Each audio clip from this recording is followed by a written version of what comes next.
Welcome, ladies and gentlemen, to the Players Perspective podcast. Got a special guest in the house with us. We got one of the best college basketball analysts to ever do it. Got Jay Bilas in the house. Jay, welcome to the podcast, man. Great to be with you. Thank you for having me. Oh, man, it's a pleasure. It's an honor to have you on, man. So, first thing we always ask our guests, man, here in Kentucky, are you familiar with bourbon? Do you like bourbon?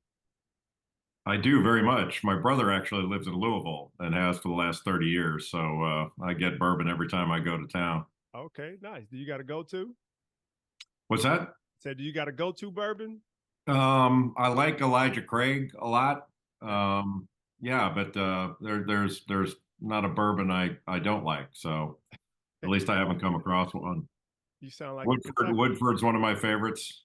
You sound like a Kentucky Makers. native, man. Yeah, well, it's made in Kentucky, so if you like it, you gotta have some Kentucky in you, I guess. Gotcha. Well, let's jump into the podcast, man. Let's first question I want to ask you: what made you choose Duke out of high school? And if you didn't go to Duke, where do you think you would have went to? Well, I went to Duke because of Coach K. I came down to four different schools, and it was because of the coaches. I figured that the only time I got to choose who I played for in my basketball life was going to be when I went to college. So the coach I played for was really important. So it came down to Coach K, Jim Boeheim, Lute Olson, who was at Iowa at that time, and then Ted Owens at Kansas. But Coach K was probably the least well known and least accomplished at that time. But there's something about him that I just liked the best, and turned out to be a pretty good decision for me. Great, great decision. I had one of your fellow Brotherhood alumni, man, Duke alumni, Daniel Ewing, good friend of mine. We were in the same class. He was on the podcast, and he talked about the Brotherhood. Can you just kind of elaborate what makes the Brotherhood at Duke so special? A lot of other universities try to envy that. What makes it so special about the Brotherhood there? I think the relationship that the players have amongst each other is really a nice thing, and it crosses kind of generational lines. But Larry, I don't think it would be the same if you didn't have the continuity of having Coach K there for 40 plus years. Yeah. That's really the main thing. Players would come back, and he has annual events that get us all together. So you get to know guys that you didn't play with. And, some of the players in later years, I mean, they're younger than my son is. And you get to know them through those things. And it's just a really nice feeling to be involved in that kind of group where you have that shared experience. And now having John Shire as the head coach, who spent so many years as a player and assistant there, it's just been an incredible, I guess, continuity, you'd say. But places that have changed coaches often over the years, I think it's a little harder to establish those kind of relationships and at least keep them active, because that's really the key is getting together as often as possible. And that's difficult. When you're trying to win games and run a program, it's not as easy to think about, the guys that have played there before. That's not and shouldn't be your primary focus. But after having established all these relationships over the years, it's a lot easier to maintain, I think. Yeah, I had another coach, Vince Taylor, who was my coach at college, man. He always spoke about it as well. Great, great guy. So speaking of Coach K, man, what was something special about Coach K that nobody really knew, but his players always knew? Probably a sense of humor. Like, he's really funny. And, that when he was coaching, there was the in-season Coach K who was really kind of intense. And I think he used to call it battle mode. And then the off-season Coach K. And the off-season Coach K is really fun. The in-season Coach K is a lot more serious. And now it's nothing but off-season Coach K. So that's kind of a nice thing.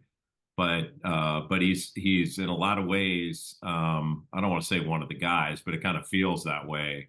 He can take a joke, which is great, and then he can give it, which is great. There are a lot of guys who can give it but can't take it, but he can take it too. So in your Netflix special, you talked about the class that brought about Coach K, that brought about Duke. What was special or what was most meaningful for you in making that documentary about your class and about really lighting and initiating that Duke program? Well, it's funny. My involvement in that documentary was more along the lines of helping get everyone in place to be interviewed and to participate. So I didn't have any say in the way it was put together or the theme of it or anything like that. I honestly wasn't crazy about the title, the class that saved Coach K. I don't know that we saved anybody. But it was an interesting time in Coach K's career because he was just getting started. And had we not done well, I'm not sure that because my freshman year, there was a lot of talk about maybe he wouldn't survive past that year because my first year there, I think, was his third, and things hadn't gone well early. So when things started to turn and we started to become a nationally ranked program and started really winning, he started really taking off and then like took off the heights that I couldn't have imagined after us. But maybe the best thing about it for me was the things that, when you get to be an old man, you talk about your experience and you tend to have a greater appreciation of the people you were with. So I can imagine there are times when, as an older person, you would say things about someone that maybe you didn't process as well at the time. But what really impressed me was some of the old videos and interviews that we said the same things about each other at that time that we say about each other now. And the fact we understood sort of the value of the different contributions that players made while it was happening in an interesting way, that made me feel really good that we understood what we had. And when you have an appreciation for what you have, it's a lot easier to be grateful for it. And I think we were in the moment, even as young people. And that, for some reason, that kind of made me feel really good about things. Nice, nice. Now let's dive into the college game a little bit. Over the last 10 years, things have evolved with college athletics. Obviously you got the portal, you got COVID, you got NIL. So many things have evolved over the last 10 years. What's your thoughts on the evolution that you've seen? And has there been a program that you've seen that's really adopted a philosophy that you think maybe other programs should adopt as well? Well, the first part of the question, like the evolution of the game and where players are now, is, I think, a great first step toward where we should wind up. The players didn't make decisions to turn this enterprise into a multi-billion-dollar entertainment industry. All the administrators, presidents, and the like did that. They're the ones that sold the players and the product for billions of dollars to media rights companies like ESPN and Fox and NBC, CBS, you name it. And so it was a huge business when you were playing. It was not as big of a business when I was playing, but it was still a big business. Now it's gigantic. It's football and basketball in college are the equivalent of the NFL and the NBA. There's no difference except the players they're enrolled full time as full time students. So there's no difference between the players now and your generation and then mine. We did the same things, same ages, all that stuff.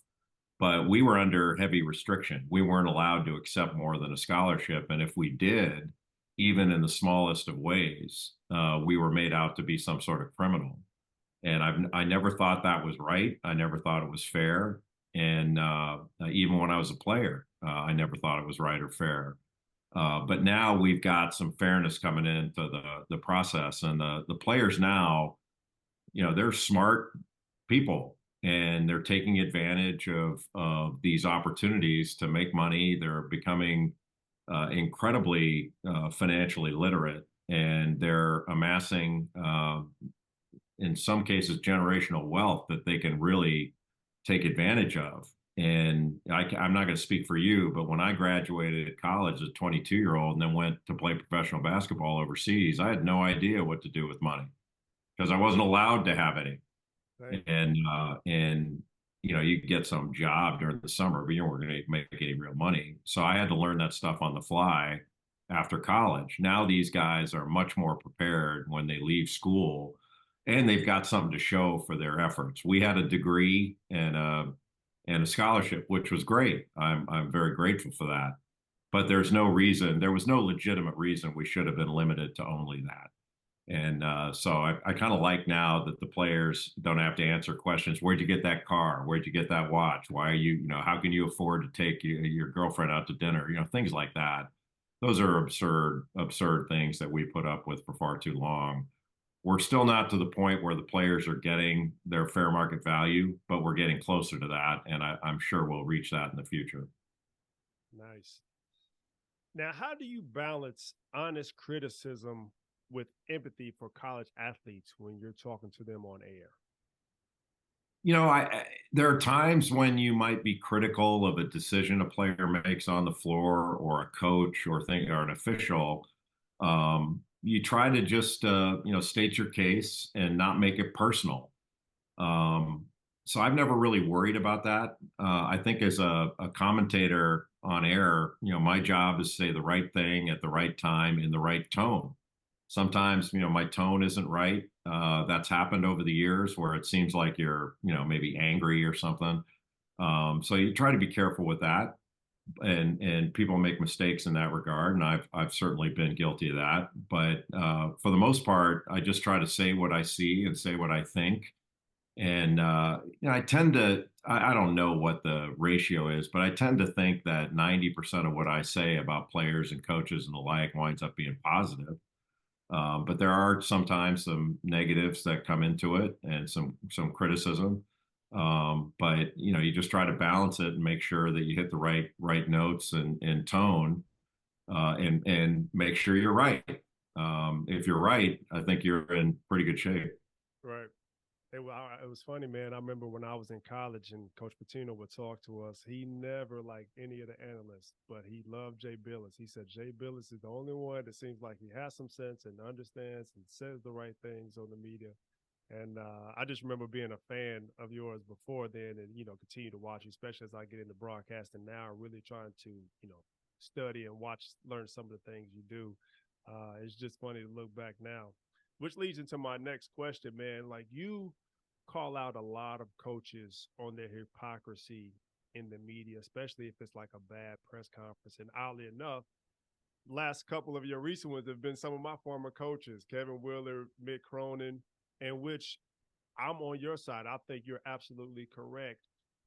When maybe you didn't start, but when did you really start to have a stance, or you've always been pro player? When did you really start to kind of weigh in and be vocal and really kind of step in and protect the players and really speak up for them for the things they can't really say about their coaches? When was there an instance that really kind of sparked that, like, you know what, I gotta say something, or did just kind of naturally gravitate to you just kind of weighing in on those?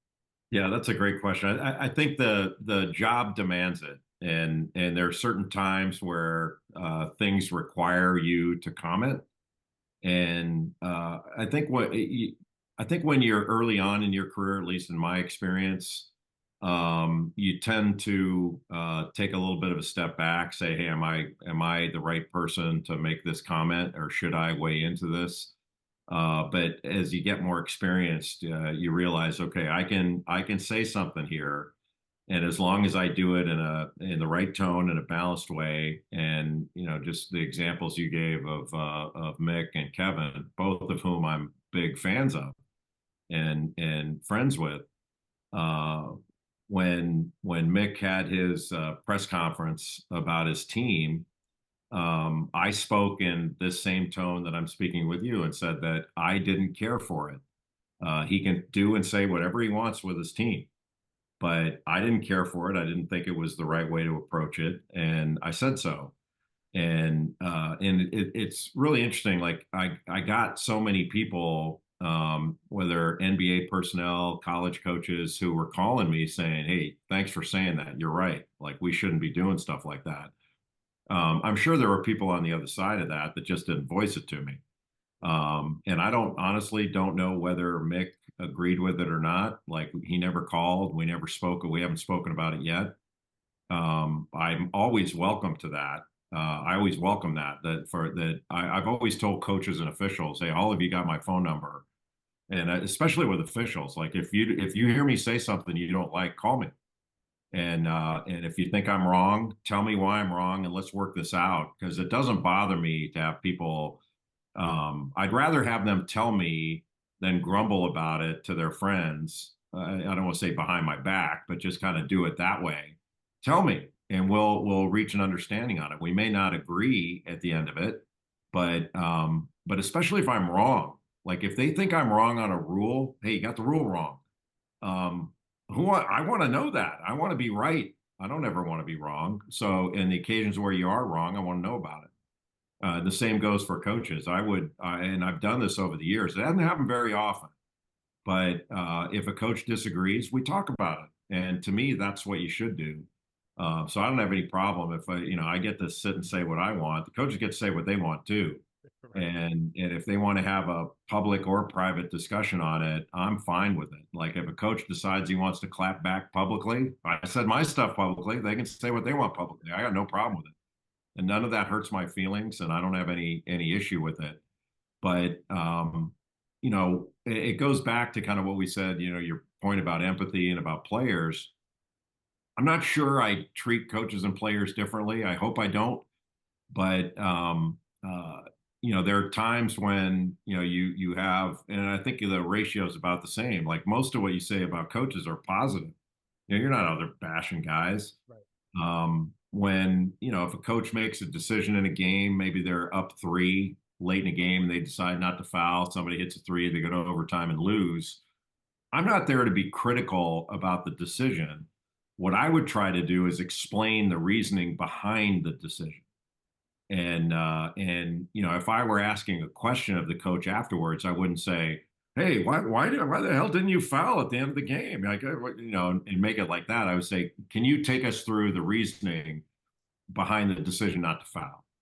And just have them explain it, because that's all you're really asking, is explain what you were thinking there. Because there really there are good reasons to foul and there are good reasons not to foul. So you want to hear that and not put someone in a defensive position. That's at least the way I look at it. And speaking of that, before we move to the next, what's your thoughts on fouling in the last second?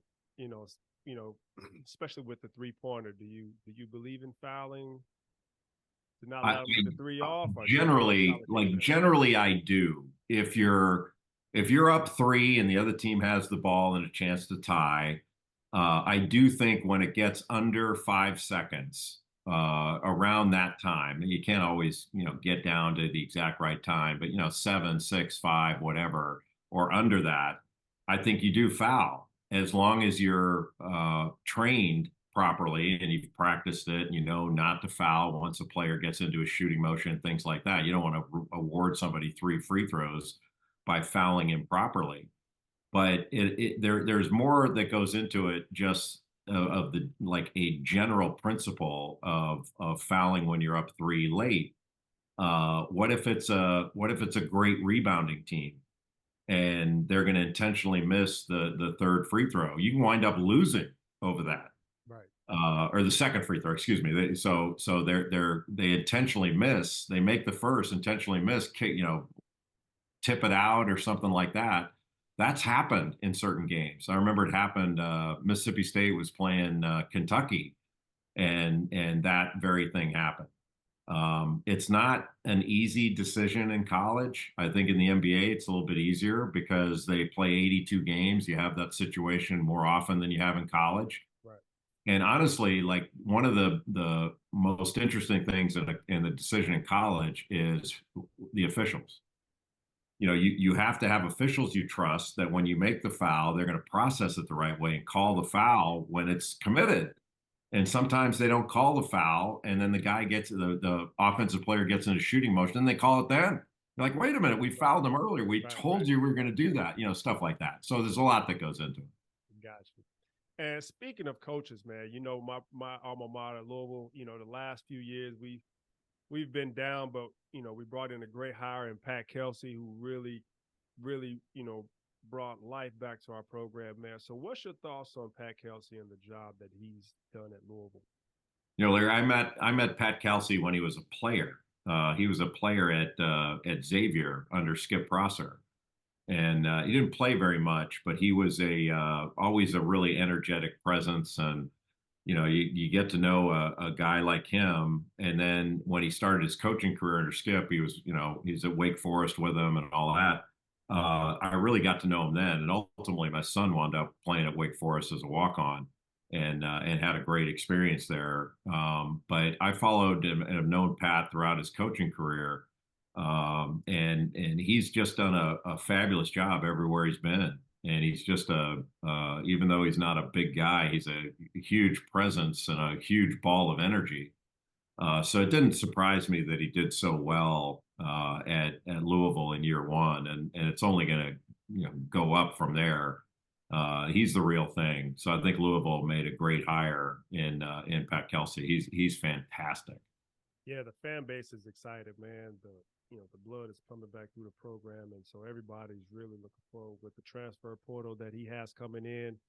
The guys, the young studs he has coming in, man. Everybody is really, really looking forward to year two. So, Jay, this is the part of the podcast that we like to call Jay's Court of Rapid Fire Questions. No jury, just fun facts, full court fairness, to just bringing each case to the bench. So, you got 30 seconds to explain how you're going to judge in each one of these questions. Let's First go. question. First question. Who's the tougher opponent? Michael Michael Jordan or a 9 a.m. law class? Michael Jordan, the 9 a.m. law class, you may get called on, but Michael Jordan was a lot. I wasn't going to get dunked on in my 9 a.m. law class, so it's definitely MJ. Gotcha. At alumni reunions, when you all are all together and Coach K's in the room and he calls out Jay, who has first priority, you or Jay Williams?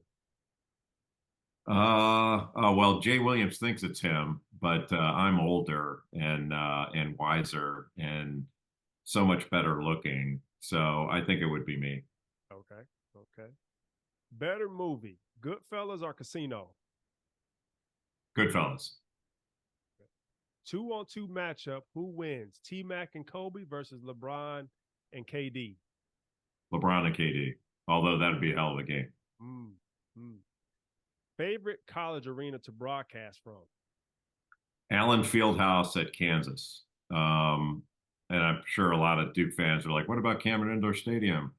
And the big difference between the two, those are the two best arenas I've ever been in for a college game. It's kind of like Fenway Park and Wrigley Field or something like that. They're unique and different and so special. But Kansas, you're down on the floor at midcourt. At Duke, you're up in the rafters, so it's a completely different view, and it's a lot hotter up there. But I would say Kansas. Nice, nice. If you were putting together an all-time coaching staff, one head coach and three assistants, who would you put on your staff?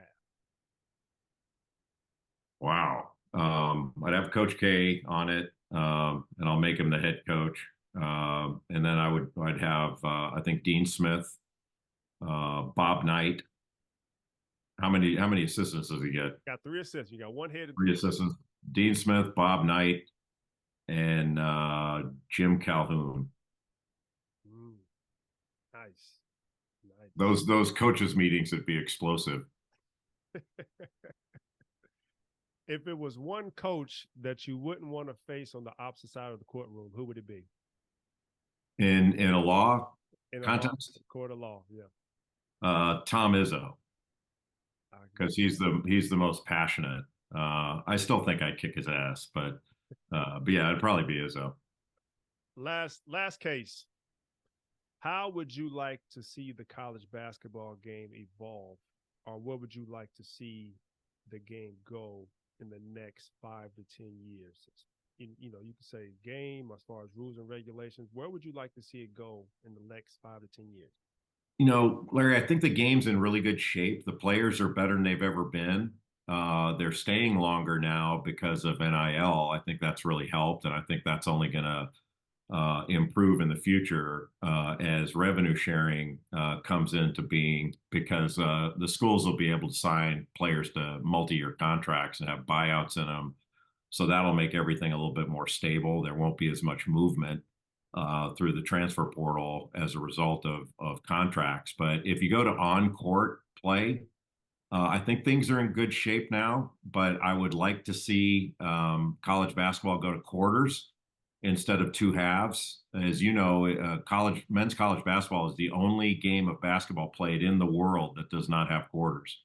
They have quarters in high school, the NBA, FIBA, women's college basketball, high school, the whole shebang, except we won't come to that party. And the reason I like quarters is it allows the game to reset team fouls at the end of the first and third quarters. So if you have a few fouls or bad calls in the first quarter, you're not saddled with those fouls throughout the entire 20-minute half.